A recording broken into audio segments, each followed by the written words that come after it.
நம்ம இன்றைக்கி என்ன பார்க்க போகிறோம்னா, மக்கள் வெள்ளத்தில் வெளியாகப்பட்ட விடாமுயற்சி திரைப்படம் தாங்க நம்ம சொல்லியாகணும். விடிய விடிய ஆடல் பாடல் கொண்டாட்டத்தில் அஜித் ரசிகர்கள் தற்போதைக்கு விடாமுயற்சி திரைப்படத்தை கண்டு கொண்டு வராங்க.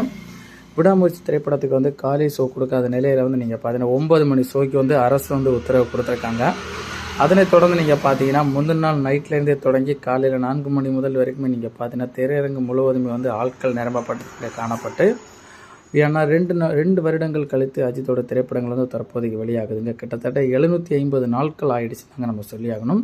2023ஆம் ஆண்டு பொங்கலுக்கு வெளியாகப்பட்ட துணிவு திரைப்படத்தை தொடர்ந்து தற்போதைக்கு 2025ஆம் ஆண்டு விடாமுயற்சி திரைப்படம் பிப்ரவரி மாதம் வெளியாகிருக்குதுங்க.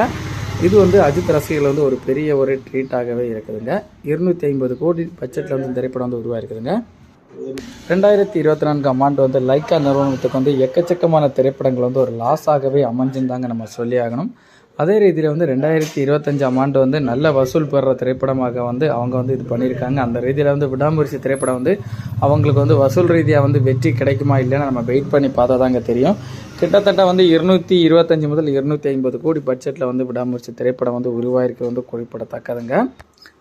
விடாமுயற்சி திரைப்படம் 2.5 மணி நேரம் டூரேஷனுங்க. அதாவது 2 மணி நேரம் 30 நிமிடம் இந்த திரைப்படத்தோட இதுங்க. 150 நிமிடம் இந்த திரைப்படத்தோட டூரேஷன் கொடுத்துருக்காங்க.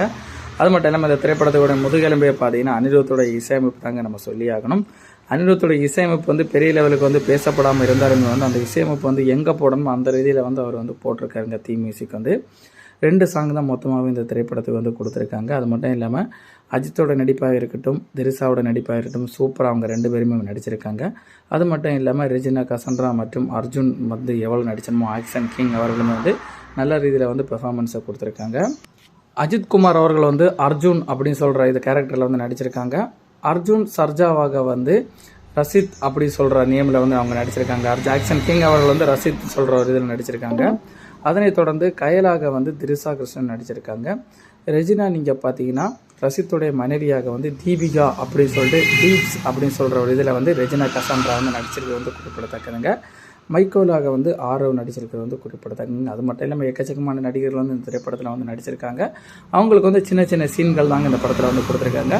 மொத்தமாக பார்த்தீங்கன்னா அர்ஜுன் தனது மனைவியாக கயலு கூட ஆழமான தொடர்பை பகிர்ந்து கொள்கிற மாதிரியும், அதுலேருந்து உறவுகள் முறிவுப்பட்ட பின்னர் அஜர்பைஜானில் ஒரு மோசமான குழுவில் திரிசா பிடிபடுற மாதிரியும், அதாவது கயல் அந்த கேரக்டர் சொல்கிறவங்க பிடிபடுற மாதிரியும், பின்னர் அவருடைய கணவர் அஜித் அவர்கள் மீண்டு போய் அதை எப்படி மீட்கிறாங்க, எப்படி அந்த கும்பல்லேருந்து காப்பாற்றுறாங்க அப்படின்னு சொல்கிற கான்செப்ட் தாங்க மையமாக வச்சுருக்காங்க.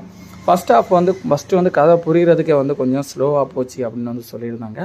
கதை புரிஞ்ச பிறகு எல்லாருக்குமே ரொம்ப இன்ட்ரெஸ்ட்டாக தாங்க போச்சுன்னு சொல்லியிருக்காங்க. நிறைய சஸ்பென்ஷன், அதாவது ட்விஸ்ட் எக்கச்சக்கமான இடத்துல வச்சுருக்காங்க. அதுவுமே ரசிகர் மத்தியில் ஒரு நல்ல ஒரு வரவேற்பை பெற்றுக்கொண்டு தாங்க நம்ம சொல்லி ஆகணும். விடாமுயற்சி திரைப்படத்தை திரையரங்கில் பார்க்காதவங்க டைரெக்டாக சென்று பாருங்கள். யாரெல்லாம் பார்த்தீங்க அவங்க கமெண்டில் தெரிவிச்சுக்கோங்க.